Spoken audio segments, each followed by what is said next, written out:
Hello everyone, welcome back to Saksham family.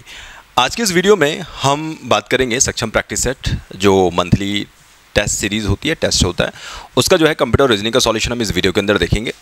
कोशिश की है भाई कि जो आयोग का पैटर्न होता है उस बेसिस पे जो है आपके लिए पेपर तैयार किया जाए। उम्मीद है कि आप लोगों ने कुछ ना कुछ ज़रूर इस पेपर से, इन क्वेश्चन से ज़रूर सीखा होगा, अपना एक तैयारी का लेवल आपने चेक किया होगा। और दूसरी बात कि यार क्वेश्चन पेपर में जो भी क्वेश्चन दिए जाते हैं मतलब ऐसे ही कुछ रैंडमली उठा के नहीं दिए जाते हैं। कोशिश की जाती है कि आपको उस बेसिस पे सोचने को थोड़ा सा आपका दिमाग चले, आप सोच पाएँ उस लेवल तक कि जिस लेवल तक आपको क्वेश्चन पूछा जा सकता है, या फिर गलतियां जहां आपकी होती हैं आप उन गलतियों को सुधार पाओ। तो इसलिए जो है आपको इस टाइप का टेस्ट दिया जाता है, क्योंकि हर दिन ऐसे कथन कारक वाले क्वेश्चन बना पाना वो पॉसिबल नहीं है। ठीक है, तो इसलिए जो है जिस बेसिस पे आयोग का जो एक पेपर रहता है उस बेसिस पे जो है आपको मंथली टेस्ट मिलता है। तो आप पूरे मन जो है आप अपनी तैयारी को जो है बहुत बेहतर बना सकते हैं इन टेस्ट सीरीज़ के बेसिस पे।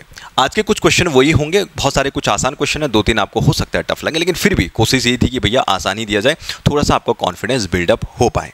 लेकिन फिर भी जिसको जिस क्वेश्चन में भी डाउट है, कहीं पे भी आपको लगा यार कि अपन को ये क्वेश्चन समझ नहीं आया, तो इन वीडियोज़ के थ्रू जो है आप सॉल्यूशन अपना देख सकते हैं। और इससे पहले जो आपका उत्तराखंड और जीएस का सॉल्यूशन है वो ऑलरेडी हो चुका है, तो जिन लोगों ने वो वीडियो नहीं देखा है तो आप लोग उस वीडियो को भी चेक कर सकते हैं। पहला क्वेश्चन कंप्यूटर की मशीनी भाषा आधारित है। अब देखो, डेफिनेटली बहुत सारे लोगों को ये चीज़ समझ ही नहीं आई होगी, क्वेश्चन कहना क्या चाह रहा है। समझ में आया, बहुत सारे लोगों को नहीं आया होगा समझ में। तो यहाँ पे है कि जो कंप्यूटर की मशीनी भाषा वो किस पे आधारित है। अब देखो, आपको एक चीज़ तो समझ में आती है, जो कंप्यूटर है वो मेरा 0 और 1 की भाषा पे काम करता है। 0 का मतलब होता है असत्य और 1 का मतलब होता है सत्य, यानी ट्रू और फॉल्स पे काम करता है। अब ट्रू और फॉल्स पे काम करने का मतलब ये है कि आपका इसमें से कौन सा आंसर होगा। तो हमारी जो है मैथमेटिक्स के अंदर बहुत सारी ब्रांचेस होती हैं, जैसे आपके पास अमूर्त बीजगणित, इसको अब्स्ट्रैक्ट बोला जाता है, अब्स्ट्रैक्ट अलजेब्रा। इसी टाइप से आपका मैट्रिक्स आपकी अलजेब्रा होती है, इसी टाइप से आपका बूलियन अलजेब्रा होती है, और इसी टाइप से आपके पास एक लीनियर अलजेब्रा होती है। जो थोड़ी बहुत मैथमेटिक्स जिसको आती है उसने एक चीज़ तो ज़रूर समझी होगी कि यार हमारे पास जो बूलियन अलजेब्रा होता है, ये वाला जो आपके पास सी वाला जो आंसर है, ये जो बूलियन अलजेब्रा होता है भाई, ये आपके पास क्या होता है, ये डिजिटल सर्किटरी पे वर्क करता है। ये कहाँ पे यूज़ किया जाता है, हम इसको करते हैं डिजिटल सर्किट में यूज़। अब आप सोचोगे ये डिजिटल सर्किट क्या होता है, तो भैया ये डिजिटल सर्किट आपने फिजिक्स के अंदर पढ़े होंगे ना, जैसे आपने जो गेट पढ़ते हैं, गेट समझते हैं, गेट मतलब लॉजिक गेट, जिसमें आपने और गेट पढ़ा होगा, आपने नॉट गेट पढ़ा होगा, आपने नॉर गेट पढ़ा होगा, मतलब इस टाइप से आपने जो है ये गेट्स जो है आपने पढ़े होंगे। तो कहने का मतलब बहुत सिंपल है, जो ये गेट्स होते हैं ना भैया, ये गेट्स आपके काम किस पे करते हैं, ये गेट आपके काम करते हैं 0 और 1 की लैंग्वेज पे। 0 और 1, 0 का मतलब होता है आपके पास फॉल्स, और आपके पास 1 का मतलब क्या होता है आपके पास ट्रू।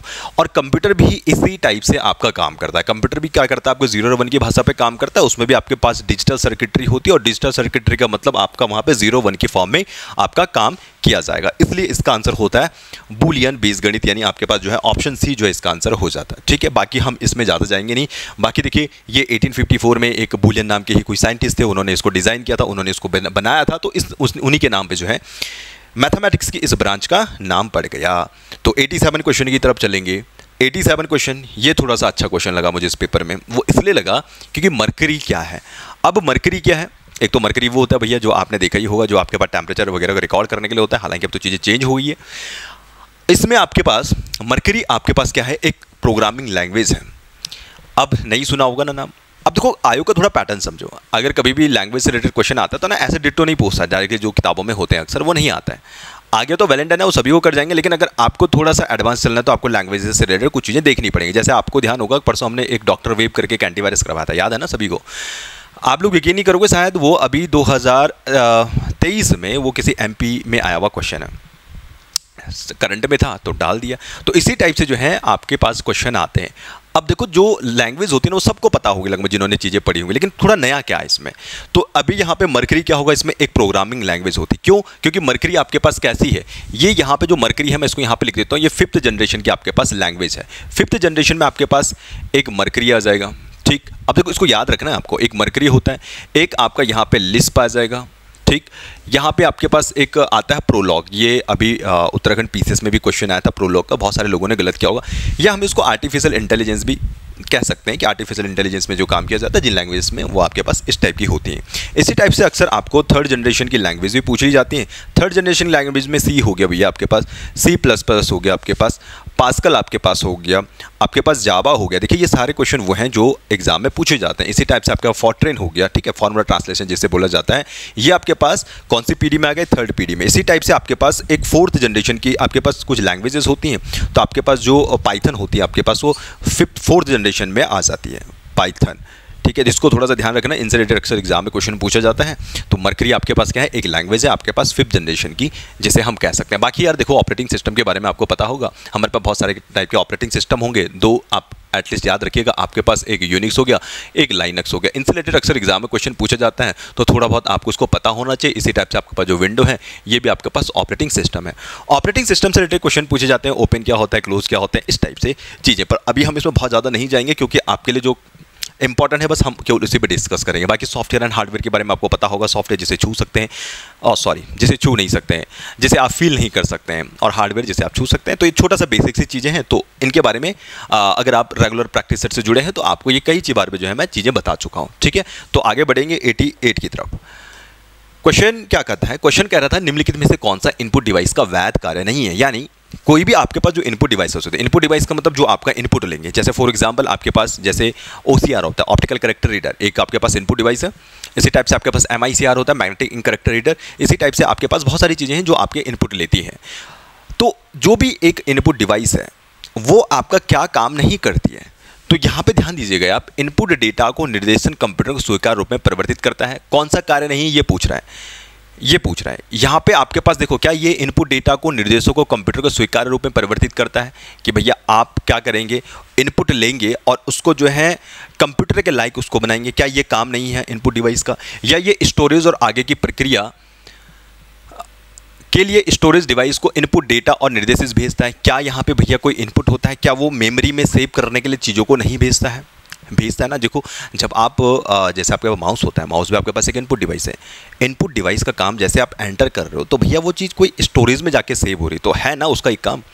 तीसरा क्वेश्चन यहाँ पे क्या है, यह इनपुट डेटा को संसाधित करता है और परिणाम सीधे आउटपुट डिवाइस को भेजना है। तो ये वाला काम जो है आपका डायरेक्टली इनपुट का नहीं होता है, ठीक है, कि भैया क्या आप उसमें डेटा में चेंजेस कर सकते हो, क्या आप डायरेक्टली उसको आउटपुट में भेज सकते हो? जी नहीं, ऐसा नहीं होता है। आपके पास जो आउटपुट में भेजता है वो कंट्रोल यूनिट के थ्रू जाता है, वहाँ पे प्रोसेस होगा प्रोसेसर में, उसके बाद कोई चीज़ जो है आउटपुट में जाती है। तो ये वाला जो काम है आपके पास एक वैध कार्य नहीं है, ठीक है। बाकी ये क्या है, यह बाहरी दुनिया के डेटा और निर्देशों को पढ़ता है, मतलब ये इनपुट लेने का कार्य करता है। तो इस टाइप से जो है आपके पास ऑप्शन सी जो है यहाँ पे इसका एक वैध कार्य नहीं होगा।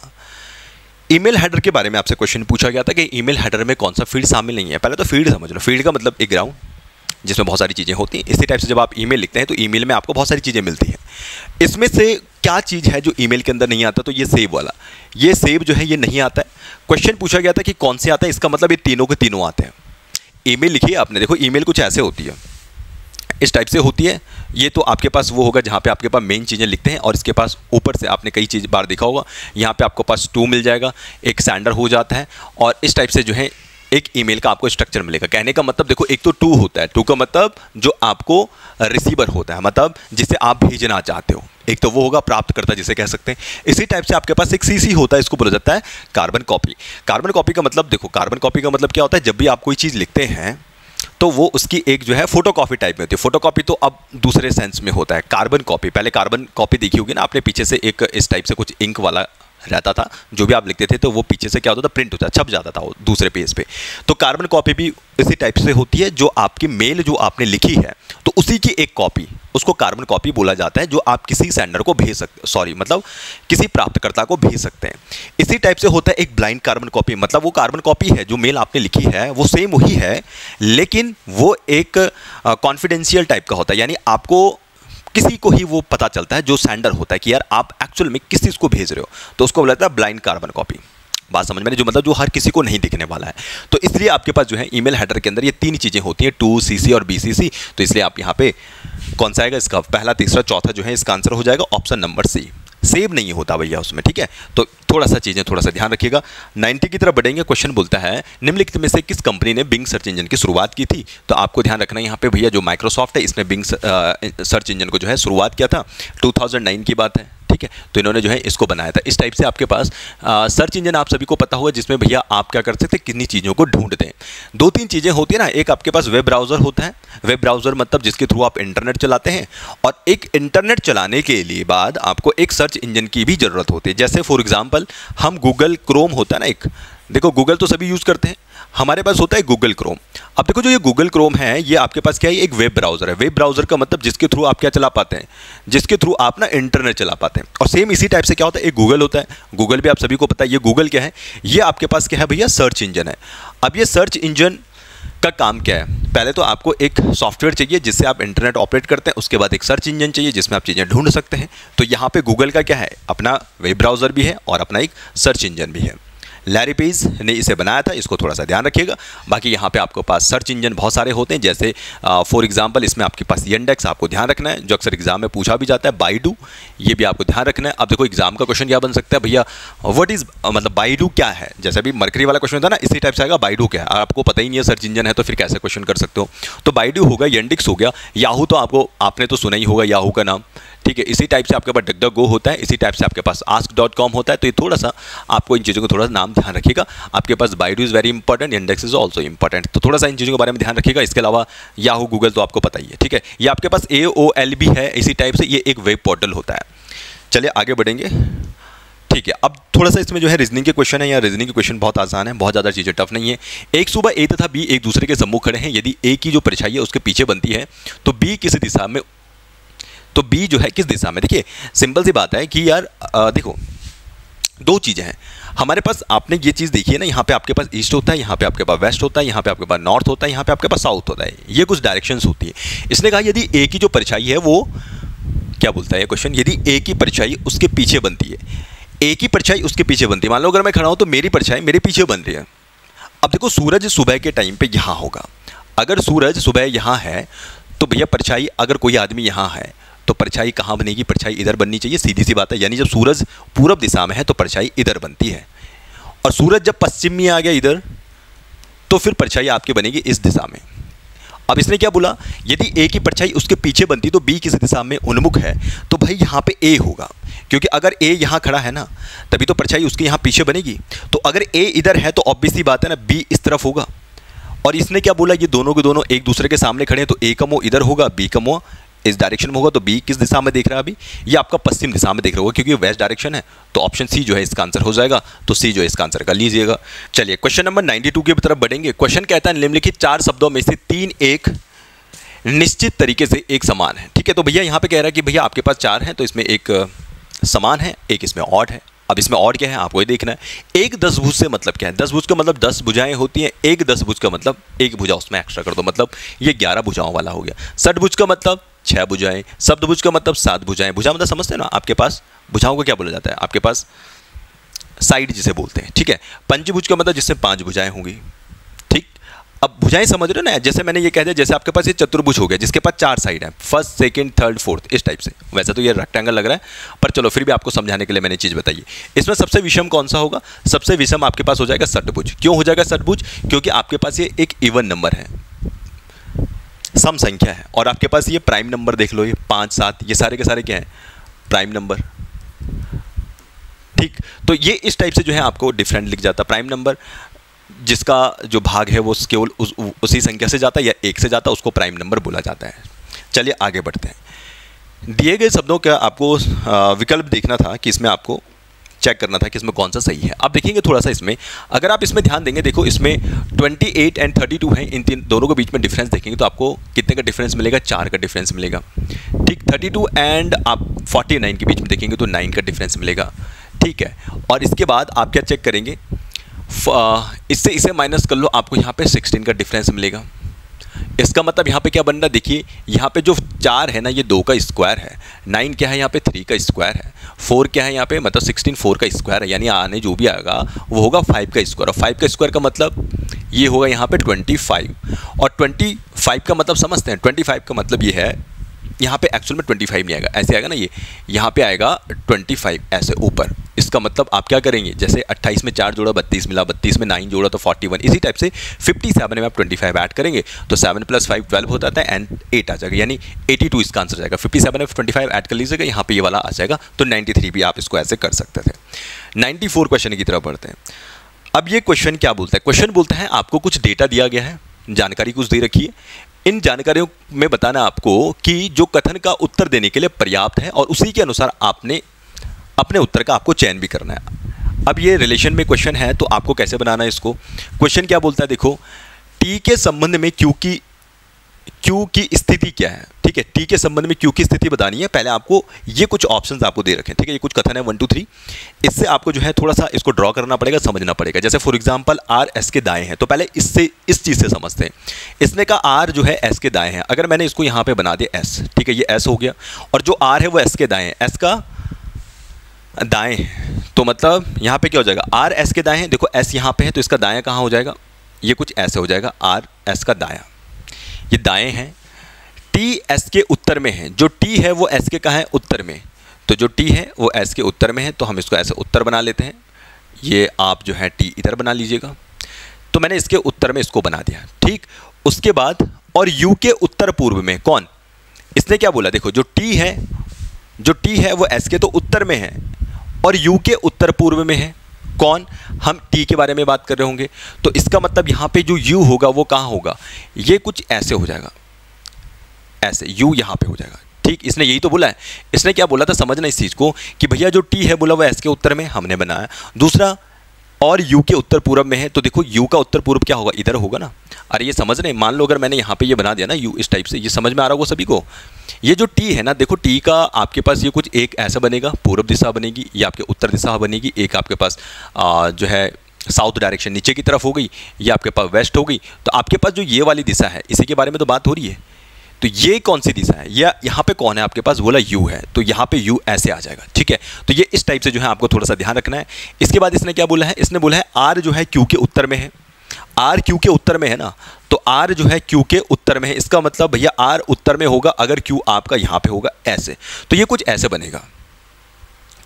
उम्मीद करता हूँ आपको ये बात समझ में आ रही होगी। अब देखो हमें बताना था रिलेशन टी के संबंध में क्यू की स्थिति क्या है। अब टी के संबंध में क्यू की स्थिति क्या है, अब टी के संबंध में क्यू की स्थिति कुछ ऐसे बनेगी। अब ये कैसे बनेगी, इस चीज़ को थोड़ा ध्यान रखना, ये कुछ ऐसे आएगा भैया, ये यहाँ है ना क्यू, ये कुछ ऐसे बनेगा। थोड़ा सा हमने देखो कभी भी ऐसे क्वेश्चन बनाते हो ना, तो ये जो लाइंस ले रहे हो ना आपने, थोड़ा भी जो डिस्टेंस है, क्योंकि डिस्टेंस तो हमें पता नहीं है, लेकिन हमें से इक्वल लेनी चाहिए। अगर इक्वल ले लोगे ना तो फिर ये थोड़ा सा डिफर करता है। तो अब आपके पास क्या होगा, ये कुछ इस दिशा में बन रहा है, और ये कौन सी दिशा हो गई टी की, या आपके पास यहाँ पे जो साउथ ईस्ट आप इसे कह सकते हैं, ठीक है, मतलब दक्षिण पश्चिम दिशा आप इसे कह सकते हैं, तो ये इस दिशा में है। तो अब आपसे पास क्वेश्चन ये है कि यार सभी कथनों की आवश्यकता पड़ेगी क्या मुझे इस दिशा को बताने के लिए। ये बात बिल्कुल सही है, मुझे यहाँ पे सभी कथनों की जरूरत पड़ेगी। क्यों, क्योंकि मुझे पता होना चाहिए ना, मुझे पता होना चाहिए आर की स्थिति क्या है, मुझे ये भी पता होना चाहिए एस की स्थिति क्या है। तो ये दोनों के दोनों जो कथन है मेरे पास, देखो एक पर्याप्त तो नहीं हो सकता, दूसरा भी पर्याप्त नहीं हो सकता, केवल 2 और 3, दूसरा और तीसरा, क्या इससे और इससे दोनों से चलेगा पता नहीं। मुझे आर एस के दाएं हैं, मुझे ये भी पता होना चाहिए, दूसरा भी पता होना चाहिए, तीसरा भी पता होना चाहिए, तब जाके जो है आप परफेक्टली बता सकते हो कि जो ये है इसकी दिशा कहाँ है। बात समझ में आ रही, क्योंकि भैया मुझे नहीं पता होगा आर कहाँ है, मुझे नहीं पता है कि टी की स्थिति क्या है, तो आप कैसे बता दोगे कि जो मेरा क्यू है उसकी स्थिति कहाँ पे होगी। ओके है, तो यहाँ पे ए जो इसका आंसर हो जाता है। तो उम्मीद करता हूँ ये बात आपको समझ में आएगी। शायद मैंने थोड़ा सा ज़्यादा टाइम ले लिया इसमें, ये क्योंकि आपको समझना बहुत ज़रूरी है। चलिए अब इस क्वेश्चन की तरफ बढ़ते हैं। इस क्वेश्चन में क्या बोलता है, क्वेश्चन निम्न नीचे दिए गए कुछ कथन आधार पर आपको ज्ञात करना है कि पीकर चाचा कौन है। आपको बताना है पीकर चाचा कौन है। बिल्कुल डायरेक्ट रिलेशन के क्वेश्चन होते हैं, डायरेक्ट रिलेशन क्वेश्चन सबसे आसान होते करने में। अब देखो सबसे पहले क्या बताना है, हमें बताना है के जे का भाई है। क्या ये हमारे पास ऑप्शन है, पीकर चाचा कौन है, ठीक है। तो सबसे पहले हम इससे चलेंगे के जे का भाई है, तो जो के है वो भाई है, इसका मतलब हम इसको ऐसे बनाएंगे, जो के है वो भाई है, किसका भाई है, जे का भाई है, तो जे हम इसको ऐसे बना देंगे, पहली बात। दूसरा एम जो है के की बहन है, एम जो है के की बहन है, m बहन है भैया k की, तो m को हम ऐसे बना देंगे, और ये बहन है तो मैंने इसको कुछ सर्कल दिखा दे, कुछ ऐसे बना। p जो है n का भाई है। अब p n का भाई है तो मेरे पास p और n का कुछ पता नहीं है, तो इसको थोड़ी देर छोड़ सकते हैं, हम इस तरफ चल सकते हैं। n जो है j की पुत्री है। अब n j की पुत्र है, ये भी अपने को नहीं पता है, कुछ गड़बड़ हो रही है। हाँ ठीक है, ये पता है ना मुझे तीसरा स्टेटमेंट, n जो है j की पुत्री है, तो यहाँ पे हम क्या कर सकते हैं, n को बना सकते हैं, तो हम इसको n को कुछ ऐसे बना देते हैं, n जो है भैया j की पुत्री है, ये भी सही है। और ये लास्ट जो आपके पास यहाँ पे था, जो p है वो n का भाई है, तो यहाँ पे हम भाई दिखा देंगे यहाँ पे p को, और p क्या हो गया आपके पास, भाई हो गया किसका, n का। और अब इस तरह से आप इस चीज़ को देख सकते हैं। क्या देखना था हमें देखना था कि P का जो है चाचा कौन है। अब P का चाचा कौन होगा, ऑब्वियस सी बात है। अब देखो मुझे यहाँ पे ना J के बारे में नहीं पता है कि J मेरे पास मेल है या फीमेल है, नहीं पता है मुझे। क्वेश्चन कुछ गड़बड़ हो रहा है। P का चाचा कौन है ना,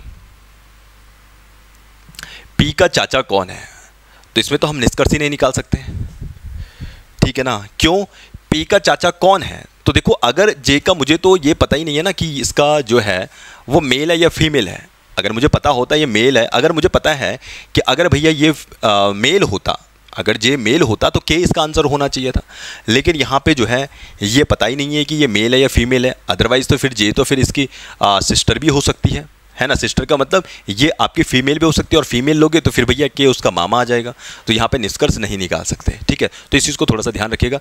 96 क्वेश्चन की तरफ बढ़ते हैं। क्वेश्चन है आपके पास विलुप्त पद को आपको ज्ञात करना। देखो इस क्वेश्चन में क्या है ना, आपके पास जो है ABCD लिख लेना, A मतलब 1, B मतलब 2, जैसे ये अल्फ़ाबेट होते हैं उसी टाइप से जो है आपके पास इनकी नंबरिंग भी होती है। जब आप इसको ऐसे कुछ लिखोगे, जैसे आपने यहाँ पे लिख दिया A, यहाँ पे लिखोगे B, यहाँ पे लिखोगे C, यहाँ पे D, ठीक। हमने नीचे लिखा W, ये लिखा X, ये लिखा मैंने Y, ये लिखा मैंने Z, तो यहाँ C पे आपका तीसरी पोजीशन होगी। तो आपको क्या करना है, B से लेकर C मतलब C4 1, D मतलब 2, यहाँ से लेकर जब आप Y पे आओगे ना, तो यहाँ तक आपके पास कितने अल्फ़ाबेट आएंगे, ये 23 अल्फ़ाबेट आएंगे, सीधी सी बात है। कितने अल्फ़ाबेट आएंगे, 23 अल्फ़ाबेट आएंगे। क्यों, क्योंकि देखो B से मुझे B के बाद से मुझे काउंट करना, तो एक ये अल्फ़ाबेट जाएगा यहाँ से, एक ये अल्फ़ाबेट नहीं आएगा, एक ये अल्फ़ाबेट नहीं आएगा, 3 अल्फ़ाबेट नहीं आएंगे, तो इसका मतलब बाकी बच्चे तो 23, तो यहाँ पे यहाँ से लेकर यहाँ तक आपको 23 अल्फ़ाबेट आएंगे। सेम ऐसे ही देखो B से जब Y तक आओगे तो 23 अल्फ़ाबेट, E से V तक आओगे तो 17 अल्फ़ाबेट, H से S पे आओगे तो 11 अल्फ़ाबेट। अब यहाँ पे आपको देखना है कि कौन सेम तरीके से बनेगा। तो यहाँ पे अगर आप ध्यान देंगे ना, K से जब P पे जाओगे, K के बाद आपके पास L आएगा, M N O और P। जो P है वो 5th पोजीशन पे आता है, इसलिए आपके पास जो है ऑप्शन बी जो है यहाँ पे राइट आंसर हो जाता है। 97 क्वेश्चन की तरफ बढ़ेंगे, और इस क्वेश्चन में आपको थोड़ा सा चीज़ें देखनी थी, और यहाँ पे आपको चेंज करके जो है इन क्वेश्चंस में आपको चेंज बदलना था। अगर आप इस ऑप्शन नंबर सी की तरफ जाएंगे, इसी ऑप्शन में अगर हम चेक करें तो देखो 15 हो गया। हम क्या करेंगे, सबसे क्या बोला, प्लस भाग के लिए, यानी जो प्लस है हम इसमें भाग लगा देंगे। उसी टाइप से जो गुणा है वो जोड़ के लिए, यानी गुणा की जगह जोड़ कर देंगे। माइनस गुणा के लिए जो माइनस है उसको गुणा कर देंगे, और फिर जो डिवाइड है उसको हम घटाना कर देंगे, कुछ ऐसा। मैं इसको अलग से लिख रहा हूँ, आप इसमें बस केवल आपको साइन चेंज करने सब में एक एक बार, और साइन चेंज करके चेक करना है कि LHS side right hand side के इक्वल है। तो यहाँ पे डिवाइड हो जाएगा, यहाँ पे भैया ये डिवाइड हो जाएगा, आपके पास यहाँ पे 5 आएगा, यहाँ पे आपके पास मल्टीप्लाई हो जाएगा, और यहाँ पे 2 आ जाएगा। इसी टाइप से आपके माइनस हो जाएगा, 6 हो जाएगा, और यहाँ पे आपके पास प्लस हो जाएगा, 3 आ जाएगा, ठीक है ना। अब इसको सॉल्व करना है। क्या इसको सॉल्व करके 3 आ रहा है? अगर सॉल्व करके 3 आ रहा है तो वेल एंड डन है, नहीं आ रहा तो इसका मतलब आपने गलत किया। रूल आपके पास क्या होता है, बोर्ड मास या डी मास आप इसे कह सकते हैं। डी मास इस टाइप से कि भैया सबसे पहले आपको डिवीजन करना है, फिर मल्टीप्लाई करना है, फिर एडिशन करेंगे, फिर सबट्रैक्शन करेंगे। इसके अकॉर्डिंग पहले मुझे डिवीजन करना पड़ेगा, यानी 15 डिवाइड बाई 5, यानी 5 से 15 को भाग लगाओगे तो 3 टाइम जाएगा, यानी 3 मल्टीप्लाई 2 होगा, -6 होगा, +3 ऐसे कुछ आने वाला है। इसके बाद हम देखो डिवीजन गया, अब ये नहीं बचा, अब मल्टीप्लाई करेंगे। मल्टीप्लाई करने का मतलब 3 मल्टीप्लाई 2 करेंगे तो 6 आएगा, 6 - 6 + 3। अब देखो उसके बाद एडिशन कर लो, कुछ भी कर सकते हो आप। उसके बाद तो खैर इतना ज़्यादा लॉजिक नहीं है, लेकिन देखो 6 - 6 0 हो गया, तो आपको मिला 3। क्या ये 3 = 3 नहीं आया? बिल्कुल आ चुका है, ठीक है ना। यहाँ पे मुझे यही तो चाहिए था, जो आपकी लेफ्ट हैंड साइड थी वो RHS साइड के आनी चाहिए, तो बिल्कुल आ गई है। तो इसलिए आपके पास जो है ऑप्शन सी इसका राइट आंसर हो जाता है। 98 की तरफ बढ़ेंगे। इस क्वेश्चन में आपके पास क्या ये दिख रहा है? हाँ शायद दिख रहा है। इसमें आपको ट्रायंगल को फाइंड आउट करना था, ट्रायंगल ढूंढने थे। आसान था, देखो ये आपने सीखा भी होगा। 1 लिख लो, इसमें 2 लिख लो, 3 लिख लो, 4 5 6 7 एंड 8। कभी भी आपके पास स्क्वायर बॉक्स के अंदर ऐसे आता है तो वहाँ पे नंबरिंग कर लो, 8 को मल्टीप्लाई 2 कर लो, आपको पता चल गया कि भैया यहाँ पे कितना हो गया, 16 हो गया। यानी 16 ट्रायंगल होंगे इस वाले के अंदर। उसके बाद बचा क्या, एक ये है 17, एक ये है 18, एक ये है 19। इसके अलावा कोई और नहीं है, तो आपके पास ऑप्शन बी जो मतलब ये वाला 19 जो है इसका आंसर हो जाता है। 99 की तरफ बढ़ेंगे। क्वेश्चन आपके पास डाइस वाला। अब इस डाइस वाले क्वेश्चन को कैसे सॉल्व करेंगे पहले इसको देख लेते हैं। सबसे पहले देखो आपको 4 के विपरीत का फलक देखना है, तो इसमें आपको क्या करना है कि पहले आपको यही उठा लो कि जो क्वेश्चन बोला गया ना उसके विपरीत कौन कौन से नहीं होंगे पहले ये देख लो। जैसे मैंने कहा यार पहले मैं ये चेक करता हूँ कि 4 के विपरीत कौन से नहीं होने वाले हैं। तो देखो 4 के विपरीत क्या नहीं होगा, आपने देखा यार 4 के विपरीत देखो यहाँ पे 3 है ना, तो 4 के विपरीत 3 नहीं हो सकता है, तो 4 के विपरीत क्या नहीं आएगा, 3 नहीं आएगा। 4 के विपरीत 5 भी नहीं आ सकता, तो ठीक है भैया 4 के विपरीत 5 भी नहीं आ सकता है। 4 के विपरीत 2 भी नहीं आ सकता क्योंकि वो 2 के साथ 4 के साथ दिख रहा है इसलिए वो नहीं आएगा। बात समझ में आ रही है?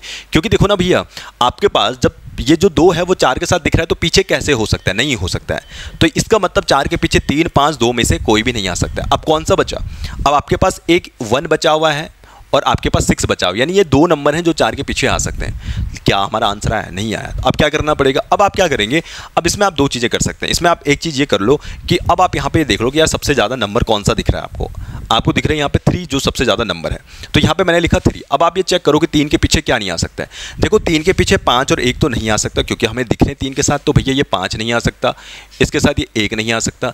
3 के साथ आपका 4 और 5 भी नहीं आ सकते, तो 4 हम देख ही रहे हैं, 4 तो यहाँ लिख ही दिया, 5 यहाँ लिख चुके हैं तो दोबारा लिखने की जरूरत नहीं है। 3 के पीछे 2 और 4 नहीं आ सकते, 4 मैं लिख चुका हूँ, 2 नहीं लिखा तो मैं 2 ऐसे लिख सकता हूँ। 3 के पीछे 2 और 1 नहीं आ सकता, 2 भी लिख दिया, 1 भी लिख दिया। अब देखो यहाँ पे एक ही चीज़ बची है जो 3 के पीछे आ सकती है, वो क्या आ सकती है, 6। यानी 3 के पीछे आपके पास क्या आ गया, 3 के पीछे भैया आपके पास आ गया 6। ठीक है, अब ऑब्वियस सी बात है यार, हमें ये चेक करना था कि 4 के पीछे क्या आएगा। अब मुझे पता है कि 6 जो है वो 3 के पीछे आने वाला है, तो ऑब्वियस सी बात है अब लास्ट हमें क्या बच रहा है, 1। तो मतलब इसके पीछे क्या होने वाला है, 4 के पीछे एक ही ऑप्शन 1 जो है इसके पीछे आ जाएगा। ठीक है, डाइस के क्वेश्चन है, आप आराम से कर सकते हैं इन्हें। लास्ट आपके पास क्वेश्चन है, एक दर्पण देखने में घड़ी 7:20 का समय बताती है, तो सही समय क्या होगा। 7:20 है दर्पण का समय, आता है तरीके तो ठीक है, वेल एंड डन है, नहीं तो घड़ी को घुमा दो ना। घड़ी में जो 7:20 बनते हैं लगभग कुछ ऐसा बनेगा ना आपके पास, ये कुछ आपके पास एक घड़ी है। वैसे आपको पता होगा यार हम इसको किससे माइनस करते हैं, 1160 से माइनस करते हैं। वो क्यों करते हैं शायद आपको ये पता नहीं होगा, लेकिन चलो अगर 1160 भी आपको पता है, 1160 से माइनस कर लो। 1160 से माइनस करोगे तो आपको सिंपल सी बात है क्या मिलेगा, 440 मिलेगा। और इस तरीके से करना हो तो आप इस तरीके से भी कर सकते हैं क्योंकि रिटर्निफिकेशन जो है एग्जाम में याद नहीं रहता है। चलो मान लो मैं 7:20 बना देता हूँ या 1, इसको 2 बना देते हैं, 3 बना सकते हैं, 4, 5, 6 हो गया, 7 हो गया, 8। हमें 7:20 दिखाना है, इसका मतलब भैया आपके पास जो मिनट वाली सुई होगी वो होगी आपके पास 20 में, तो मिनट वाली सुई को ऐसे 20 पे दिखा सकते हैं। और जो आपके पास मेरी घंटे वाली सुई है वो 7 से थोड़ा कहीं आगे होगी, तो इसको मैं थोड़ा सा आगे बना दूँ, तो कुछ ऐसे, ठीक है ना। अब देखो जब भी हम मिरर इमेज देखते हैं तो आपको पता है राइट का लेफ्ट हो जाता है, लेफ्ट का राइट हो जाता है, ये सभी लोग जानते होंगे। राइट का लेफ्ट का मतलब क्या हो जाएगा, आपके पास जो ये वाली सुई है ना वो इधर आ जाएगी और ये वाली सुई उस तरफ चली जाएगी, तो इसका मतलब क्या होने वाला है, आपके पास ये जो है ये इधर आ जाएगी। ठीक, तो आपको क्या दिखेगा फिर, ये कुछ ऐसे बनेगा, देख लो ना। अब इसको चेंज करोगे आप ना ऐसे, ये आपने घड़ी बना दी, ये आपके पास कुछ ऐसे आ गया, यहाँ पे 6 हो गया, यहाँ पे 7 हो गया, यहाँ पे 8 हो गया, ये 9 हो गया, 5 हो गया, 4 हो गया। अब देखो ये 4 से थोड़ी आगे आ जाएगा और फिर आपके पास इस टाइप से ये कहीं यहाँ आपको दिखने वाली है, ठीक है ना। तो ये इस टाइप से जो है आप इसको कर सकते हैं। कैसे दिखोगे मैं आपको बता देता हूँ। जैसे 12 के बाद देखो यहाँ पे गैप देखो, 1, 2, 3, 4, देखो 4 गैप, ठीक है ना। इस टाइप से यहाँ पे भी आपको ऐसे चलना है, 1, 2, आपके पास मैंने 11 बना दिया, 10 बना दिया, मतलब 1 गैप, 2 गैप, 3 गैप, 4 गैप, मतलब ये यहाँ पे आएगी ये वाली सुई, ठीक है। ये ऐसे बनता है, तो ये वाली सुई इधर आ गई और ये वाली सुई इधर चली जाएगी। क्लियर है बात। अब ठीक है, तो मैं ज़्यादा नहीं जा रहा हूँ इसमें, तो आपको सिंपली क्या करना है, यहाँ पे इसको आप 1160 से माइनस कर सकते हैं। चलिए करवाई देता हूँ, 1160 से माइनस कर लो, ये वैसे पता होना चाहिए। और ये 720 हो गया, हम जैसे इसको माइनस करेंगे ये 40 आ जाएगा, यहाँ पे आपको 4 मिलेगा, तो 440 जो है इसका आंसर आ जाता है। इस टाइप से करेंगे, ठीक है। लेकिन देखो अभी भी ये ना आसान क्वेश्चन है। आसान क्वेश्चन क्यों, क्योंकि पहले से एग्जाम में चले आ रहे हैं। इसके बहुत सारे कॉन्सेप्ट बनते हैं इसी मिरर इमेज के अंदर, इस घड़ी से रिलेटेड। और इससे थोड़ा सा बाहर चला गया ना क्वेश्चन, कभी पॉइंट में आ गया ना, अगर सेकंड भी इसमें जोड़ देंगे ना तो फिर फंस जाओगे वहाँ पे, ठीक है। तो थोड़ा सा अपना लेवल भी धीरे धीरे अप करते रहा करो। तो आज के इस वीडियो में इतना ही, मिलेंगे हम एक और नई सॉल्यूशन के साथ।